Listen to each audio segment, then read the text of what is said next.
Bom dia, meus irmãos. Graça e paz sejam com todos, amém? Peço desculpas por estar com o celular, né? Como os irmãos sabem, minha Bíblia foi levada, mas está vindo outra, para a graça de Deus, né? Mas eu queria pedir então aos irmãos que, por favor, abram a Bíblia de vocês que a têm, abram, por favor, no livro de 2 Samuel, capítulo 17, né? Nós iremos fazer a leitura de todo o capítulo 17, em reconhecimento ao privilégio que você tem de ter uma Bíblia em suas mãos e ao privilégio que eu tenho de ter uma Bíblia no celular. Mas todos nós com a mesma reverência, amém, irmãos? Então, diz assim a partir do versículo 1. Aitofel disse a Absalão: Permite-me escolher 12.000 homens e partirei esta noite em perseguição a Davi. Eu atacarei enquanto ele está exausto e fraco. Vou causar-lhe pânico e seu exército fugirá. Depois matarei somente o rei e trarei todo o exército de volta a ti. É somente um homem que procuras matar. Assim todo o exército ficará em paz. Esse plano pareceu bom a Absalão e a todas as autoridades de Israel. Entretanto, Absalão disse: Chamem também Hussai, o arquita, para que ouçamos a opinião dele. Quando Hussai entrou, Absalão lhe disse: Aitofel deu-nos o conselho dele. Devemos fazer o que ele diz, ou você tem outra opinião? Hussai respondeu: O conselho que Aitofel deu, desta vez não é bom.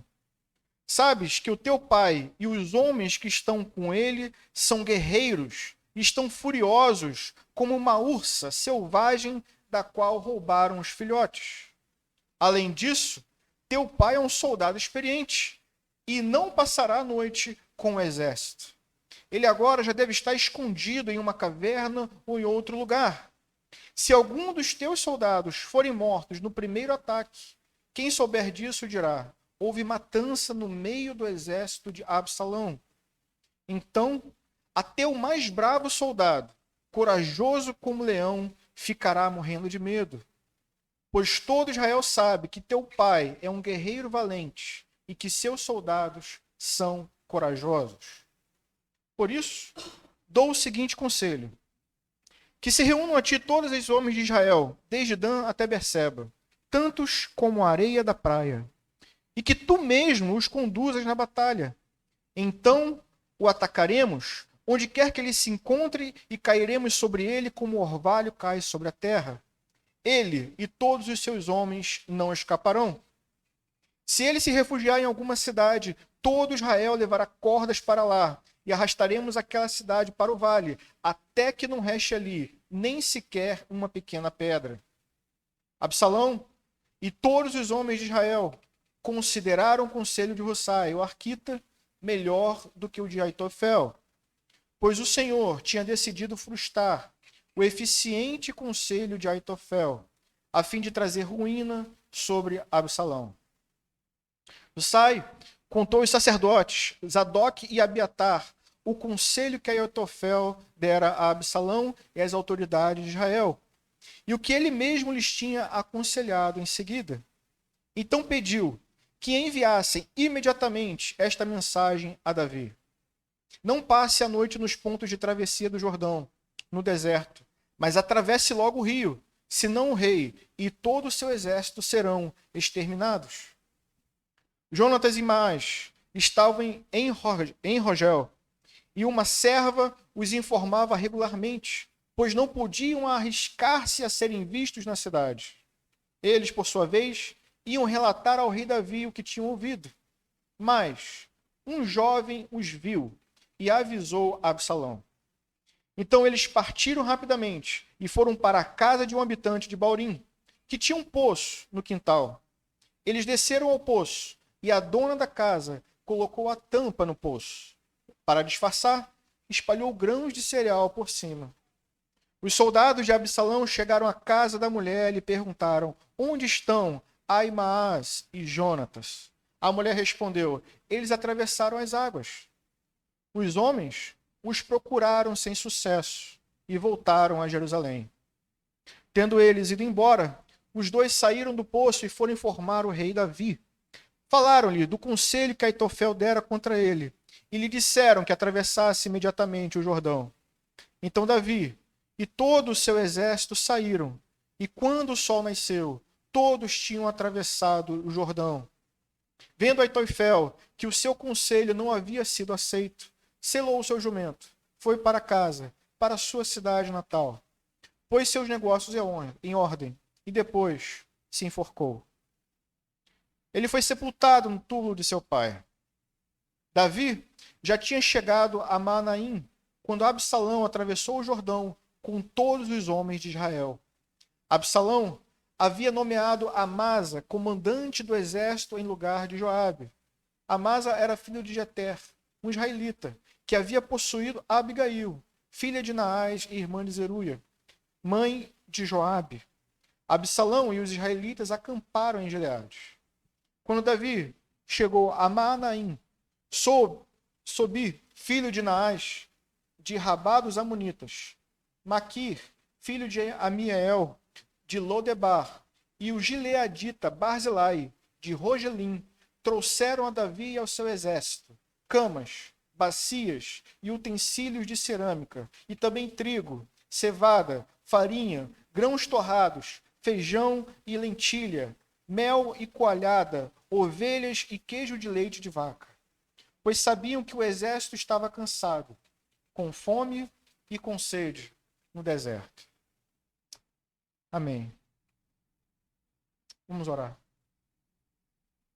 Senhor, nosso Deus e Pai, diante de nós, ó Deus, a Tua palavra, a Tua maravilhosa palavra, que nos instrui, ó Deus, para que todos nós sejamos homens e mulheres aptos a viver de acordo com o Teu poderoso Evangelho. Ó Deus, que possamos ser instruídos por Ti nesse momento, exortados por Ti e alimentados pela palavra que não vem de homens, mas vem do Senhor. Ó Deus, que o Teu nome seja glorificado pela instrução que vem do Senhor, pela lâmpada, ó Deus, que ilumina os nossos passos em tempos tão tenebrosos.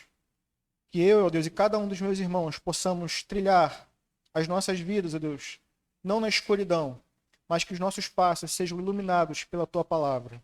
Assim oramos, em nome de Jesus. Amém. Vou fazer uso da água hoje.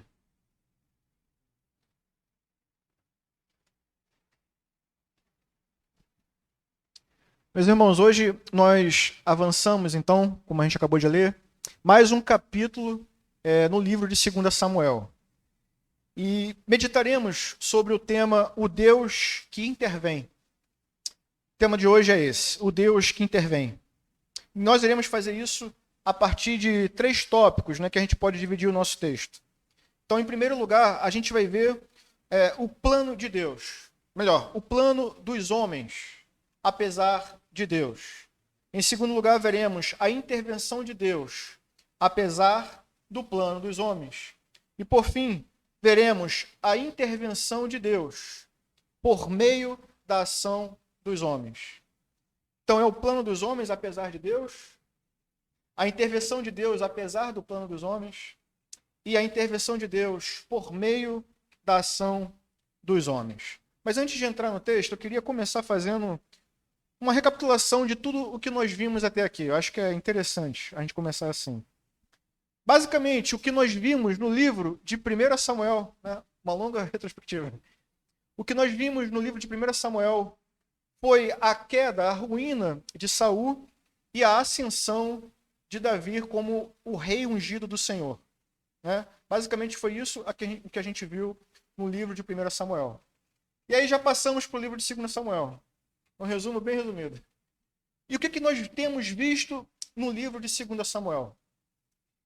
Se nós terminássemos a leitura da história do rei Davi no primeiro livro de Samuel, é possível que nós achássemos por um momento que Davi era o rei que nós precisamos.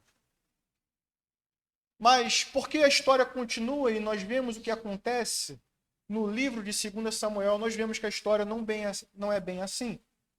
O que nós temos visto, especialmente a partir do capítulo 11, é que Davi, embora fosse um rei ungido pelo Senhor, embora ele fosse um rei escolhido pelo Senhor, Davi continuava sendo como nós, um homem com os pés de barro. Ele era como nós. E temos visto isso a cada dia. Davi cobiçou uma mulher que não era dele. Melhor, antes disso, Davi deixou de exercer a sua autoridade, a sua função real, ao não ir liderar o povo num campo de batalha. Ele abriu mão dessa prerrogativa de rei. Ele ficou no palácio. No palácio, ele cobiçou a mulher de um outro homem, cometeu adultério com ela. Para encobertar esse adultério, ele planejou o assassinato de Urias, executou o assassinato de Urias. E desde então, tudo que temos visto são as consequências dos pecados de Davi. No mesmo terraço onde ele cobiçou a mulher de Urias, no mesmo palácio onde ele cometeu adultério, seu filho Absalão se deitou com as concubinas que eram dele. Ele, que abriu mão de exercer a sua autoridade como rei, viu o seu próprio filho usurpando a autoridade que era do rei. Seu próprio filho Absalão começou a julgar as causas do povo, quando ele deveria ter julgado.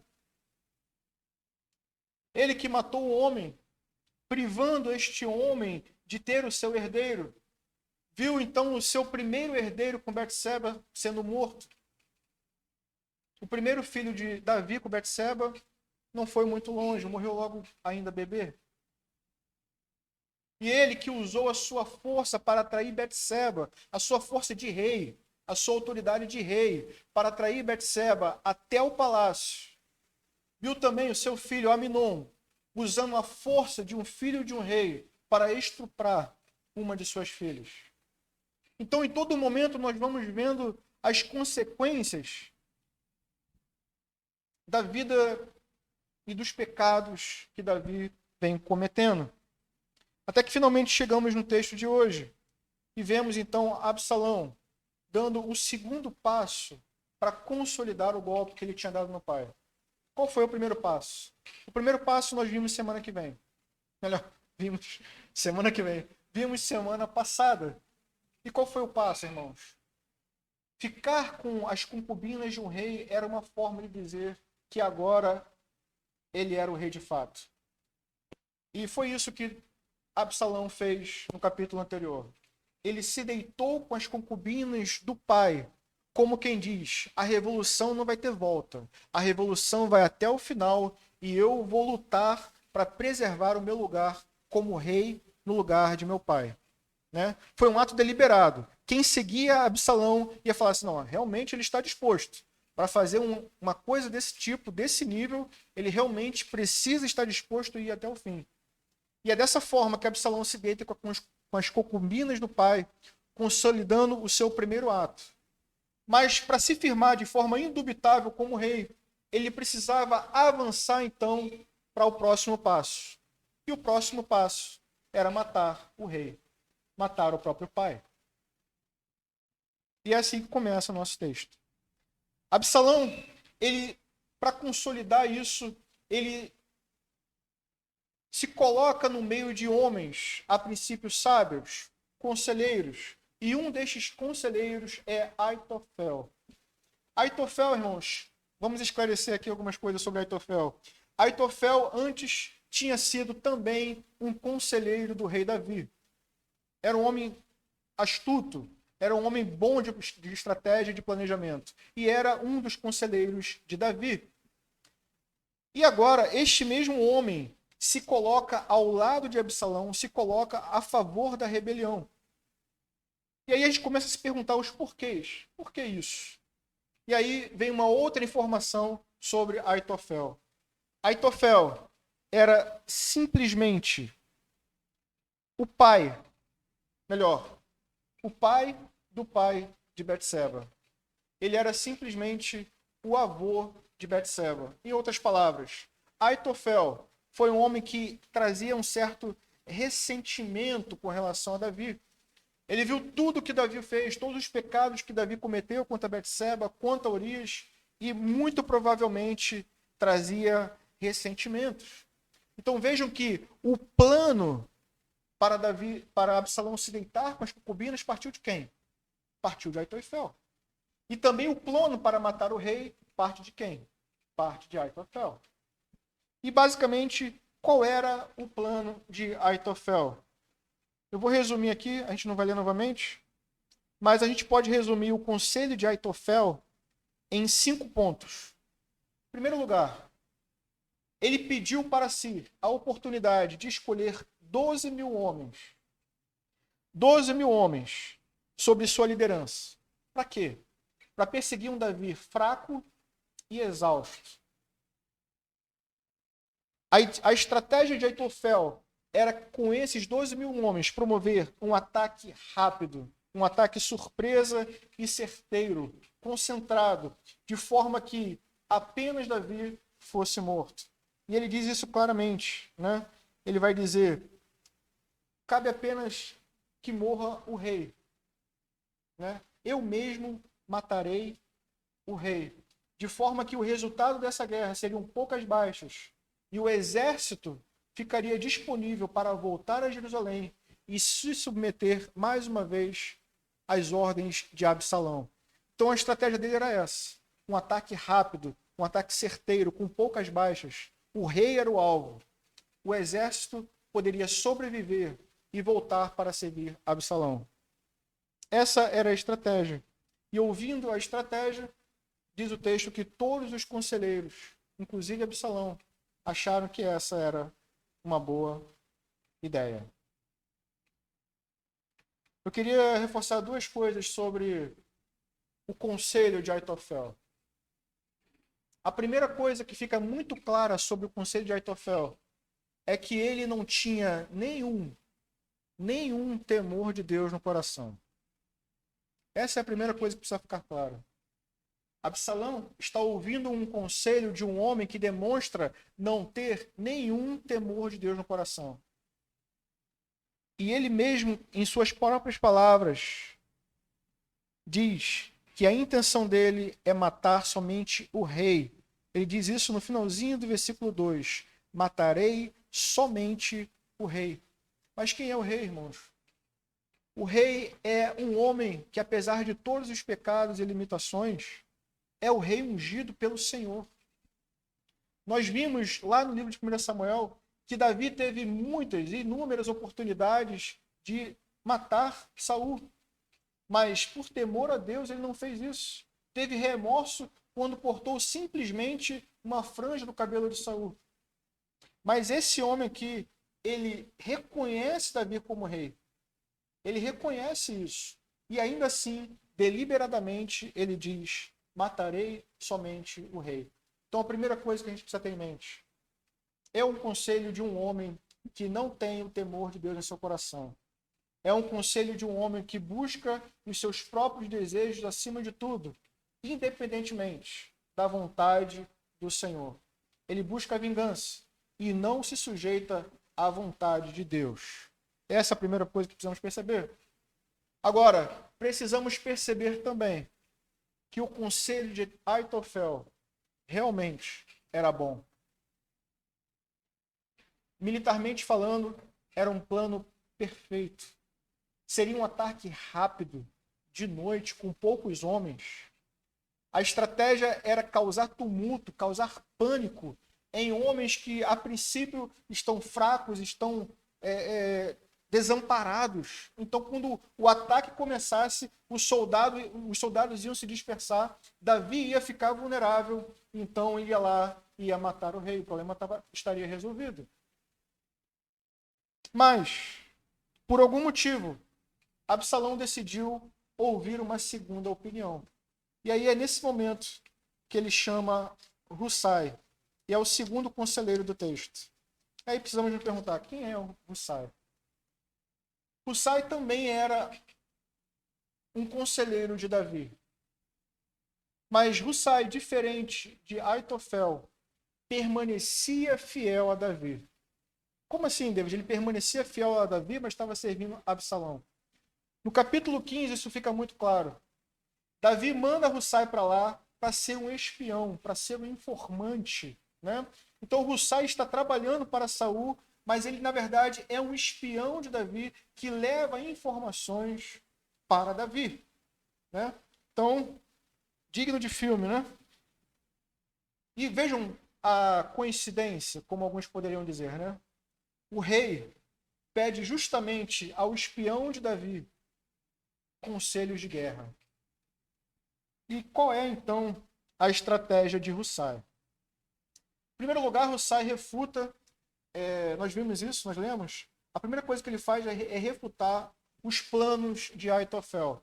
Então ele começa dizendo, olha, não existe isso de homens fracos e desamparados. Não é essa a realidade. Davi é um homem experiente em batalha. Os soldados de Davi são homens valentes. Eles não estão derrotados. Pelo contrário, eles estão, como costumamos dizer, com sangue nos olhos. Eles são como uma ursa que perdeu os filhos e está sedenta por restaurar esses filhos. Eles foram expulsos de casa, estão fora de casa, e como a ursa anseia pelos seus filhotes, eles anseiam voltar para Jerusalém e recuperar o reino. Não existe isso de homens fracos, eles são fortes e valentes. Se você seguir, ele fala para o rei, né, esse conselho, quando houverem as primeiras baixas, então os homens de Absalão entrarão em pânico. E Absalão ficaria então com essa marca em sua coronha. A primeira grande batalha, a primeira grande derrota. Então, quando os homens ouvem isso, né, eles ficam atentos então para os conselhos. E qual é o conselho de Aitofel, de Hussai? O conselho dele, irmãos, é completamente diferente do conselho de Hussai. Se Aitofel planejava um ataque rápido e cirúrgico com poucas baixas, o conselho de Hussai é muito pior. Ele convoca todos os homens de Israel. A ideia dele é montar um exército grandioso, poderoso, tão numeroso quanto as areias da praia, ele diz. E esse exército poderoso, ao invés de fazer um ataque concentrado, eles iam fazer um ataque gigantesco em massa. Ao invés de procurar uma agulha no palheiro, eles iam botar fogo no palheiro. Quem desse abrigo para o rei Davi, a cidade que acolhesse Davi, não ficaria pedra sobre pedra. Então não haveria escapatória alguma com esse ataque de Hussai. O ataque seria grandioso e poderoso. E o principal, irmãos, o principal, esse exército não seria liderado por um general qualquer. Seria liderado pelo próprio rei. Imagine então o coração de Absalão nesse momento. Ele que tem sede de poder, ele que tem sede de glória, ouvindo que todo Israel, de norte a sul, de leste a oeste, estaria ao redor dele, triunfante no campo de batalha, com poder e glória. Isso aqueceu o coração de Absalão. Aqueceu o coração de Absalão. Diz o texto que todos os líderes de Israel, inclusive Absalão, acharam que o conselho era bom.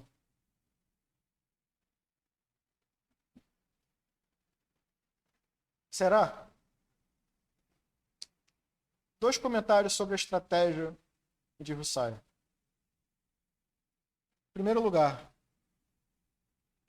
embora muito poderoso e grandioso, reunir 12.000 homens dá trabalho. Reunir todo Israel dá muito mais. Isso é uma coisa óbvia. A logística, para você reunir todos os homens de norte a sul, ou de leste a oeste, seria muito grande. Demandaria o quê? Tempo. E tempo é tudo que eles precisam para que Davi desapareça do território. Então, a questão aqui é que entre um plano que dá certo e um plano que oferece glória, a escolha de qualquer general seria precisamente um plano eficaz, ao invés de um plano pomposo com resultado duvidoso. Mas como ele é um homem que está sedento pelo trono, um homem que está sedento pela glória, ele escolhe o plano pomposo e duvidoso, ao invés do plano simples, que seria eficaz. E vejam o versículo 14, leiam comigo, por favor. O texto diz: Absalão e todos os homens de Israel consideraram o conselho de Uzai melhor do que Aitofel.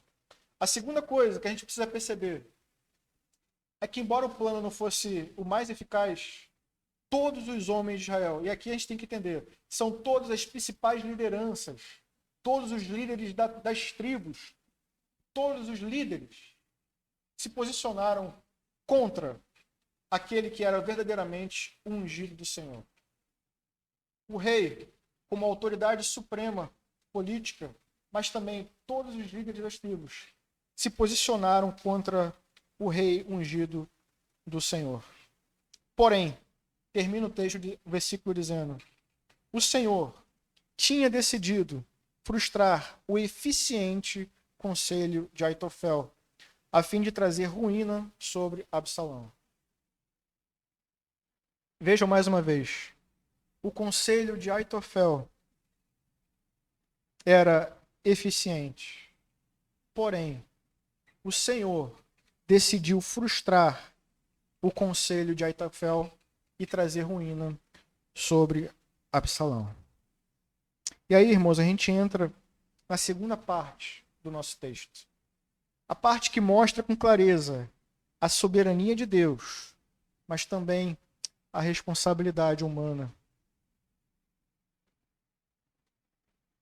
O que fica claro aqui, nesse versículo, é a presença de 3 reis. Absalão é aquele que luta para ser o rei. Davi é aquele que tenta se manter como rei. Mas existe um, e apenas um rei soberano. E esse é o Senhor dos Exércitos, o Rei dos Reis. Os homens se reuniram, fizeram planos, mas Davi sabe de uma coisa: a palavra final, ela vem do Senhor. Em evidência estão essas duas coisas que nós temos dificuldade de reconciliar: a responsabilidade humana de um lado e a soberania divina de outro. De um lado, vemos os homens tomando decisões e colhendo as consequências dos seus atos, mas acima das decisões humanas está o Senhor, reinando soberanamente, agindo em todas as coisas para que os seus propósitos se cumpram. De forma que, de um lado, os homens são, sim, responsabilizados pelos seus próprios atos, pois foram, de fato, os seus atos. Mas, por outro lado, Deus age em todas as coisas para que a sua vontade prevaleça e permaneça. Ela sempre foi, é e sempre será a vontade que permanecerá, pois o nosso Deus é um Deus soberano. Ele é o Senhor. O Senhor nosso Deus é o Senhor soberano.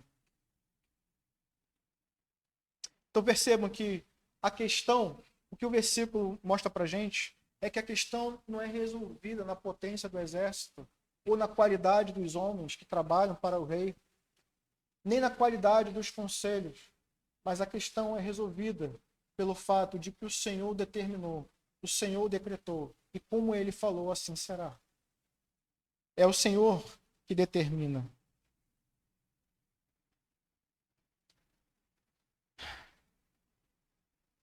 Absalão se cercou de conselheiros, fez planos, mas Deus inclinou o coração do rei para onde ele queria.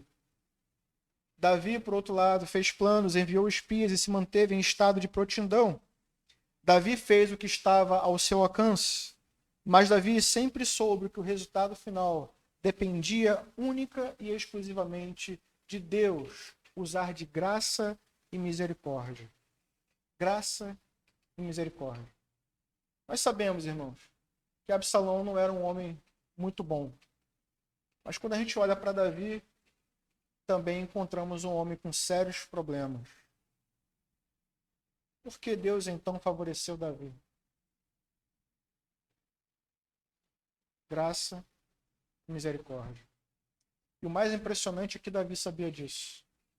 Logo que Davi foi denunciado em seu pecado, a primeira coisa que ele fez foi admitir: eu pequei.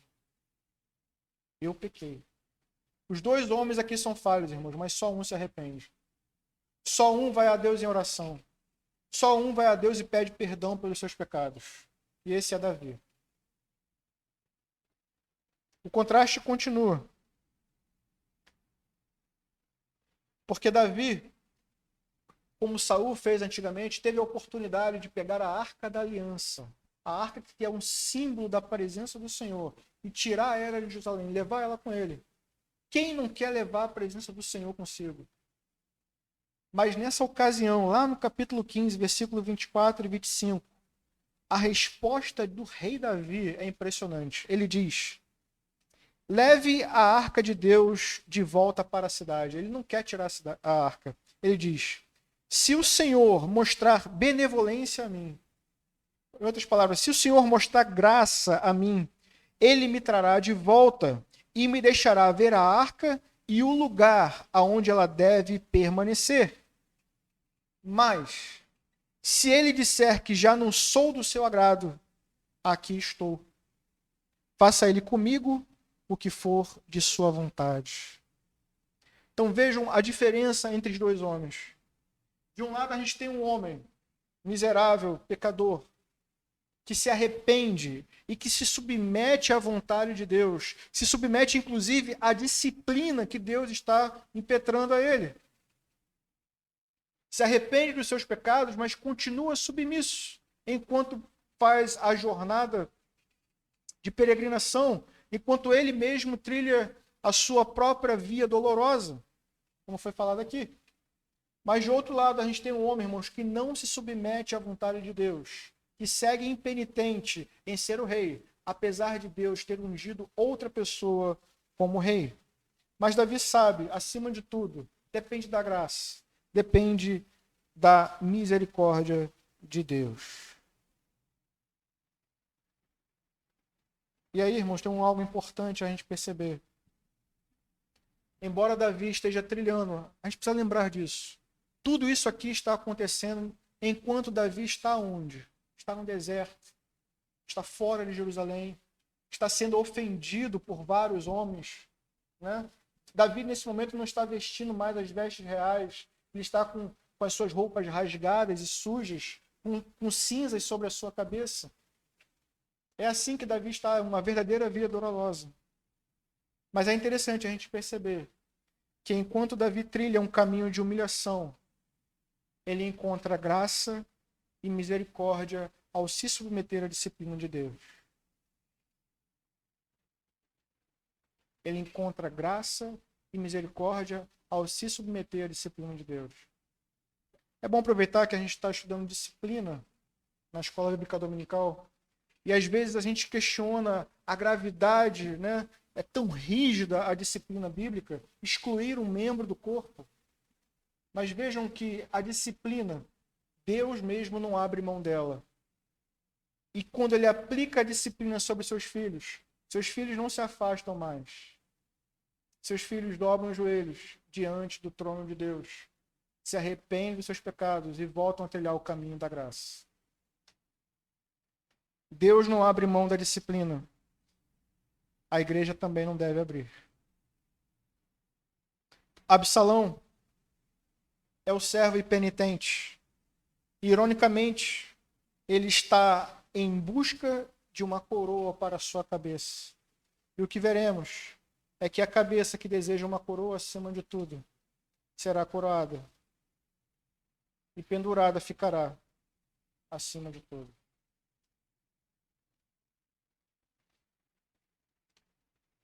Mas vejam, em terceiro lugar, o Deus que intervém por meio dos homens.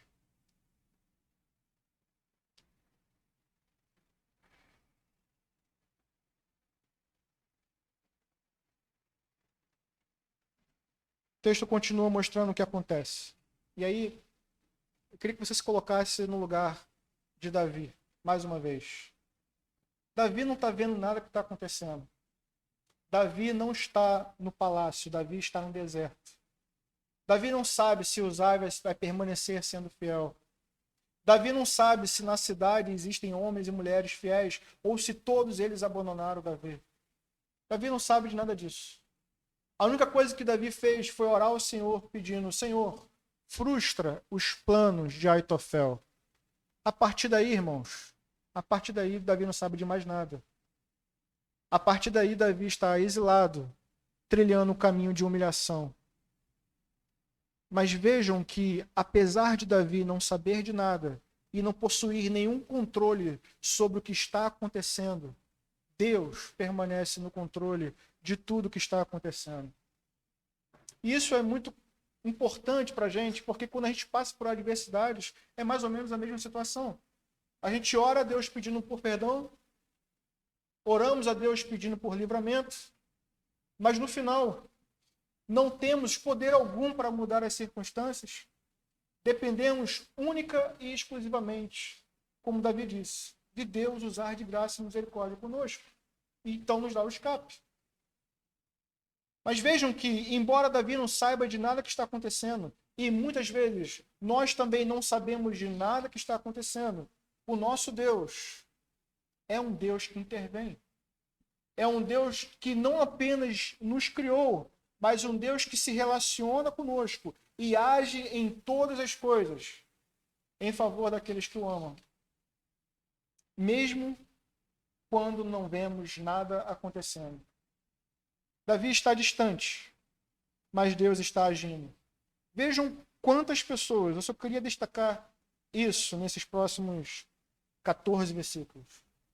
Vejam quantas pessoas Deus levantou para ajudar Davi, embora ele sequer soubesse. Hussai estava lá e era, de fato, um conselheiro fiel a Davi. Zadok e Abiatar, 2 sacerdotes que permaneceram fiéis a Davi. Mas tem gente no texto, irmãos, que nem o nome é mencionado. É gente anônima que Deus levanta para ajudar os seus servos. É gente que a gente não conhece, mas que Deus usou de forma imprescindível para que os planos dele, os propósitos dele se cumprissem na vida de Davi. E Deus usa essas pessoas, que nós não sabemos o nome, para dar o escape que era necessário. Deus vai agindo, Deus vai abrindo portas. Quase cantando a música aqui da... Né? Deus vai abrindo caminhos, irmãos, de forma surpreendente. Ele vai agindo com providência. E vejam como é a providência do Senhor. Diz o texto que os 2 espias de Davi foram descobertos. Foram vistos saindo de uma casa. E enquanto fugiam, né, soldados de Absalão foram atrás deles. E aí eles foram escondidos dentro de um poço. Dentro de um poço. Quando eu leio isso, para mim é igual uma criança que se esconde debaixo da cama. É o lugar mais ingênuo para você se esconder. Não tem escapatória. Não tem saída, não tem defesa. Mas é lá que eles se escondem. O texto fala que a mulher dá uma disfarçada, coloca, né, umas pedras por cima com alguns grãos, como se estivesse secando alguma coisa ali, né, preparando os grãos. Mas no final das contas, irmãos, é um lugar ingênuo demais para se esconder dos soldados de Absalão. Mas vejam que interessante. Aquele improvável lugar de refúgio se tornou o local mais seguro para se estar. Por quê? Porque Deus havia determinado, Deus havia decretado que iria trazer ruína a Absalão e ia usar de graça e misericórdia com Davi. Veja o que diz o versículo 20. Me acompanhe, por favor. Vamos ler um pouquinho mais. Vejam que o texto não diz que os homens simplesmente acreditaram e foram embora. O texto diz, a partir do finalzinho do versículo 20, né? Vamos ler todo. Os soldados de Absalão chegaram à casa da mulher e lhe perguntaram: onde está Ahimaás e Jonatas? A mulher respondeu: eles atravessaram as águas. Aí vem, os homens os procuraram sem sucesso. Então não é que simplesmente eles ouviram e foram embora. Eles ainda procuraram, mas procuraram sem sucesso. Por quê, irmãos? Mais uma vez. Porque o Senhor tinha decidido frustrar os planos de Aitofel e usar de graça e misericórdia com Davi. Os mensageiros então vão embora. Eles conseguem levar a notícia para Davi. Davi consegue fugir durante toda uma noite, né? Toda noite Davi vai fugindo. Quando amanhece o dia, Davi já está longe. E então os soldados de Absalão começam a se aproximar. Aitofel, que tinha escolhido o rei errado, decide se matar, porque sabe que seus planos não vão se cumprir. Pelo contrário, o rei ungido do Senhor vai prevalecer. Ele já sabe disso. Mas vejam o que acontece com Davi. E aí a gente começa a caminhar para o nosso final. Versículo 27, por favor. Diz assim: Davi chegou a Maanaim. Maanaim, irmãos. Eu não sei se você lembra, mas Maanaim foi o lugar onde Jacó viu um exército de anjos prontos para ajudá-lo quando ele estava fugindo de Esaú. Foi nesse mesmo local que Jacó viu um exército de anjos que Deus enviou para protegê-lo. Mas aqui, Davi não vai ver um exército de anjos, mas Deus vai usar homens como eu e você para suprir todas as necessidades de Davi e de todos os que estavam com ele. Camas. O texto fala de camas. Todo tipo de comida, todo tipo de alimento foi levado. Vamos ler juntos? A partir do 28. Trouxeram a Davi e ao seu exército camas, bacias e utensílios de cerâmica, e também trigo, cevada, farinha, grãos torrados, feijão e lentilha, mel e coalhada, ovelhas e queijo de leite de vaca, pois sabiam que o exército estava cansado, com fome e com sede. Vejam que Aitofel estava certo. Eles estavam cansados, com fome e com sede. Mas receberam de Deus a provisão para a fome, para o cansaço e para a sede. Deus não deixou faltar nada. Tinha cama para os cansados, tinha alimento para os famintos, tinha bebida para o que estava com sede. Esse é o nosso Deus. Essa é a providência do nosso Deus. Ele não deixa faltar nada.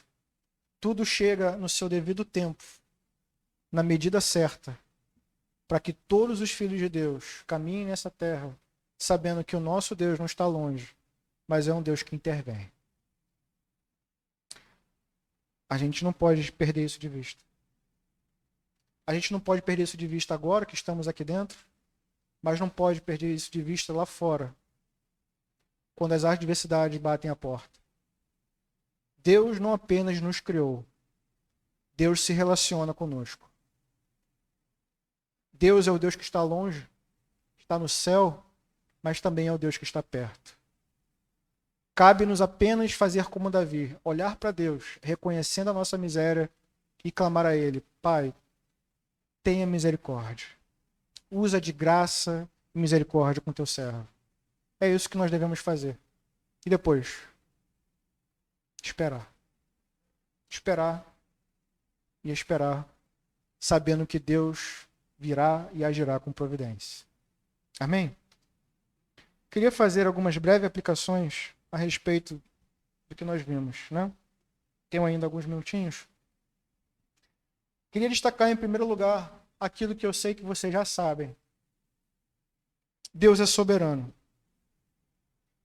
Deus é soberano e o seu conselho prevalece apesar dos planos dos homens. A gente vive uma realidade, irmãos, onde todo o tempo somos informados das circunstâncias e dos planos dos homens. Eu lembro como foi quando eu ouvi pela primeira vez o que está acontecendo entre a Rússia e a Ucrânia. Né? Meu coração na hora falou: meu Deus, lá vem mais uma por aí. Né? Meu coração acelerou, fiquei ansioso, comecei a ver as notícias ali. E o fato é, irmãos, de um jeito ou de outro, havendo ou não havendo uma guerra maior, o fato é que Deus permanece no controle de tudo. E o fato é que nós devemos depositar a nossa confiança nele.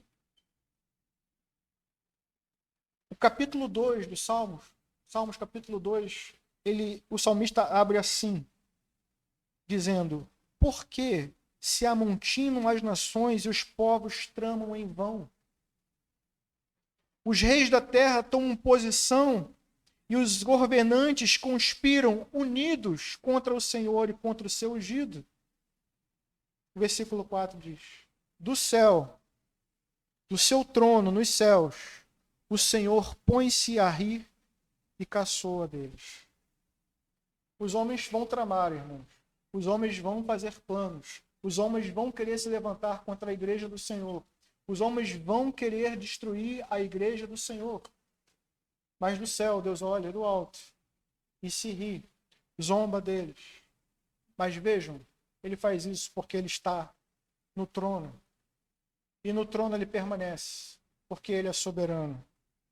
O capítulo 33, versículo 10 diz: o Senhor desfaz os planos das nações e frustra os propósitos dos povos, mas os planos do Senhor permanecem para sempre. Amém?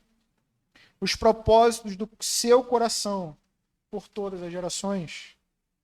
Provérbio 19 diz: muitos propósitos há no coração do homem, mas o conselho do Senhor, este permanecerá. Não perca isso de vista. Deus é soberano. Apesar dos planos dos homens, apesar de toda oposição que possa se levantar contra você, contra a igreja do Senhor, Deus é e sempre será soberano. Amém? Em segundo lugar, vejam que Deus é soberano e ele age em todas as coisas para o bem daqueles que o amam. Já falamos isso aqui muitas vezes, mas nunca é demais. E aí eu queria destacar duas coisas. Primeiro, circunstâncias boas são misericórdia de Deus na vida daqueles que o amam. Então, se você está usufruindo de circunstâncias favoráveis, saiba que isso são misericórdias. Misericórdias de Deus para aqueles que o amam. Mas não apenas as coisas boas. As coisas más também são misericórdias de Deus para aqueles que o amam. Agora fica mais difícil. As coisas más também são misericórdias de Deus para aqueles que o amam. Esses dias eu li uma frase de um puritano que ele disse assim: uma cruz santificada é melhor do que um conforto não santificado. Vou te repetir. Uma cruz santificada é melhor do que um conforto não santificado. A perda na misericórdia é melhor do que o deleite na ira. Muitas das vezes Deus nos conduz por caminhos como Davi está trilhando. Caminhos de deserto, caminhos de aflição. Mas é melhor estar no deserto com Deus do que no palácio debaixo da ira de Deus. Foi isso que Moisés percebeu logo cedo. Era melhor estar no deserto com o povo do Senhor do que nos palácios de Faraó. Da mesma forma, não espere viver uma vida de pleno conforto. Espere viver uma vida debaixo da vontade de Deus. Porque esse é o melhor lugar. Se vierem coisas boas, amém. Glórias a Deus por isso. Mas se vierem coisas más, precisamos crer nessa palavra. Deus age em todas as coisas para o bem daqueles que o amam. É isso que nos traz conforto na adversidade. Eu vi esses dias um artista dizendo: a nossa vida é a gente que guia, os nossos passos somos nós que fazemos, está tudo na nossa mão. Do céu, no seu trono, Deus olha e ri. Mas vejam, para o ímpio isso pode ser uma coisa tenebrosa.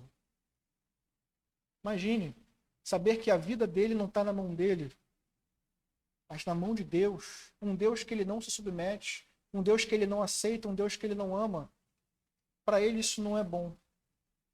Mas para nós, irmãos, que vemos em Deus o nosso Pai, o nosso amigo, o nosso Rei, o nosso Senhor, isso é a mais maravilhosa das notícias. Porque você pode descansar, você pode ter paz. Não depende de você.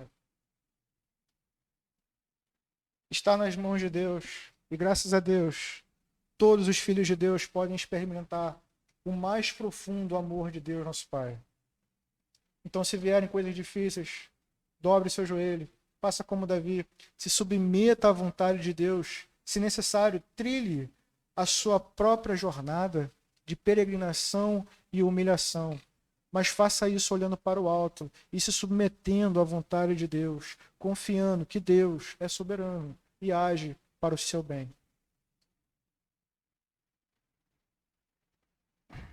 Terceiro lugar, vejam que Deus é soberano, apesar dos nossos pecados.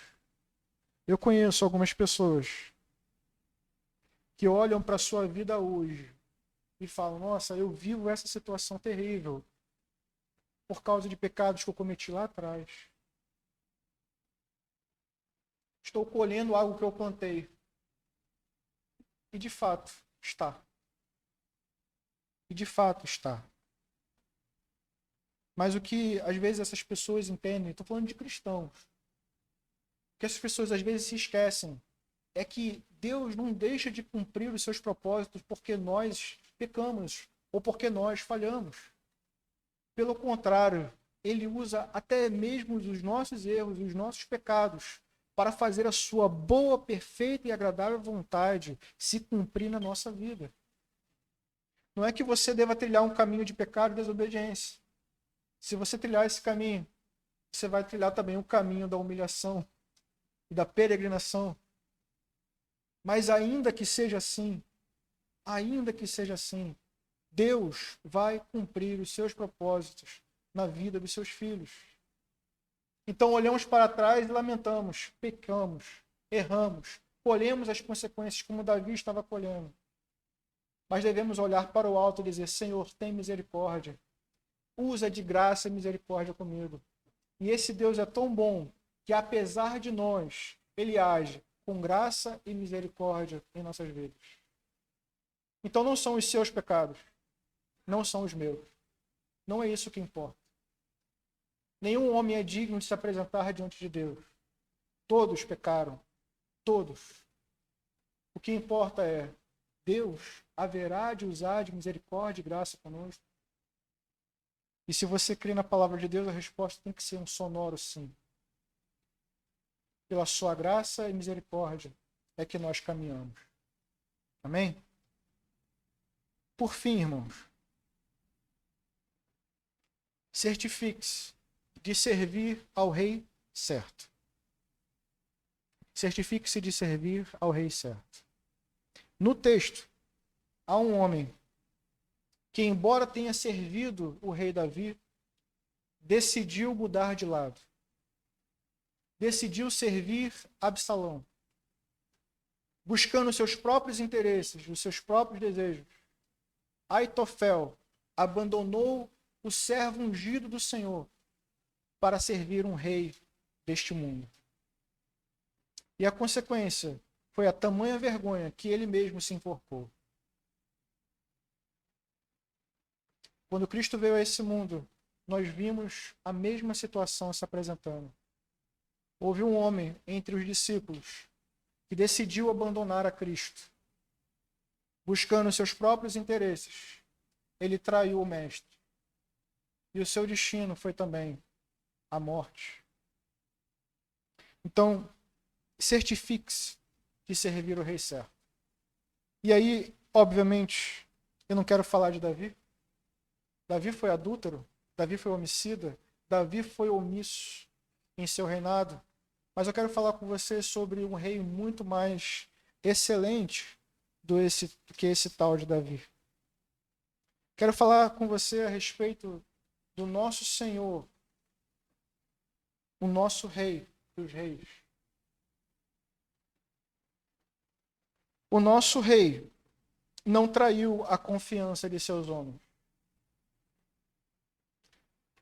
mas foi traído e abandonado por eles. O nosso Rei não foi um assassino, mas foi assassinado. O nosso Rei, embora tenha sido tentado, não cometeu pecado. O nosso Rei não sofreu por causa dos seus próprios pecados, mas por causa dos nossos pecados. O nosso rei não buscou a glória de uma coroa, embora fosse Deus, assumiu a forma de servo. O nosso rei, diferente de Absalão, não se rebelou contra seu pai, mas se sujeitou à vontade do pai. E por isso, Deus o exaltou sobre todas as coisas. Só há um rei. Este é Jesus, nosso Senhor e Mestre. Amém? Por favor, vamos orar mais uma vez.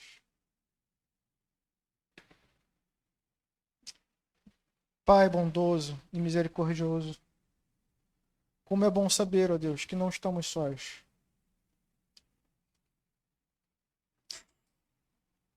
Como é bom saber, Senhor, que apesar de todas as tramas que se desenvolvem nesse mundo, não estamos sós.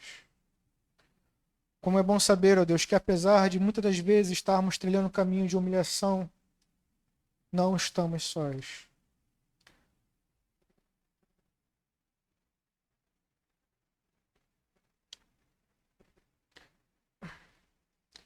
O Senhor é o nosso Deus. Socorro bem presente na hora da angústia.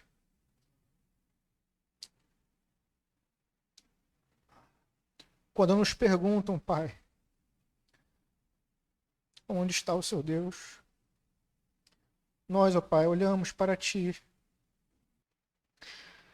Sabemos que do alto, ó Deus, vem o seu socorro. Do alto, Senhor, vem o seu socorro. Todos nós, ó Deus, olhamos para as Tuas mãos, como o servo olha para as mãos do seu Senhor. E esperamos de Ti, ó Deus, a provisão. Ó Pai, estamos cansados. Às vezes com fome, com sede. Mas como é bom, Senhor, como é bom olhar para o alto e ver que o Senhor se importa conosco. Como é bom, ó Deus, reconhecer que não temos apenas um rei, mas um pai que olha para os seus filhos com amor e que provê para os seus filhos, ó Deus, com fartura, não deixando que nada lhes falte. Obrigado, Senhor Deus, porque mais do que toda a provisão que o Senhor pode nos dar, o Senhor nos deu a si mesmo.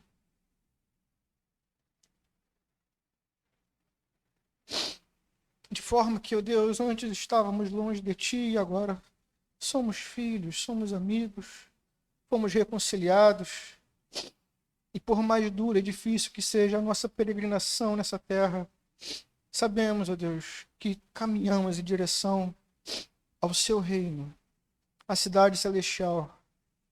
Mas desde já oramos, ó Deus, seja feita a Sua vontade na terra, assim como é no céu. O Senhor é soberano, apesar dos nossos pecados, apesar das nossas falhas, apesar dos planos dos homens, apesar de todas as coisas e circunstâncias que possam se apresentar em nossas vidas. Podemos olhar para o alto e confiar no Senhor, pois o Senhor é o mesmo ontem, hoje e sempre. O Senhor não mudou, seu Deus. O Senhor foi com Davi e é com cada um de seus filhos ainda hoje. Como o Senhor proveu tudo o que Davi precisava, o Senhor continua provendo ainda hoje. Mas não me esqueço, ó Deus, não me esqueço da sua maior provisão. Não me esqueço do nosso Senhor e Salvador Jesus Cristo. Quando estávamos perdidos, Ele nos encontrou. Quando estávamos mortos, Ele nos deu vida. E obrigado, ó Deus, porque tamanho amor, ó Deus, tamanho amor não merecemos. Mas como Davi, ó Deus, clamamos por graça e misericórdia. E o Senhor nos ouviu, atendeu a nossa oração com graça e misericórdia. Eu oro, ó Deus, para que o Senhor firme essa palavra em nossos corações, de forma que todos nós possamos caminhar firmes e seguros. Possamos dizer como Davi disse: Pai, o meu coração está seguro, porque não olhamos para homens nem circunstâncias, não confiamos em exércitos, nem em homens, nem em conselhos que venham de homens, mas confiamos no Senhor.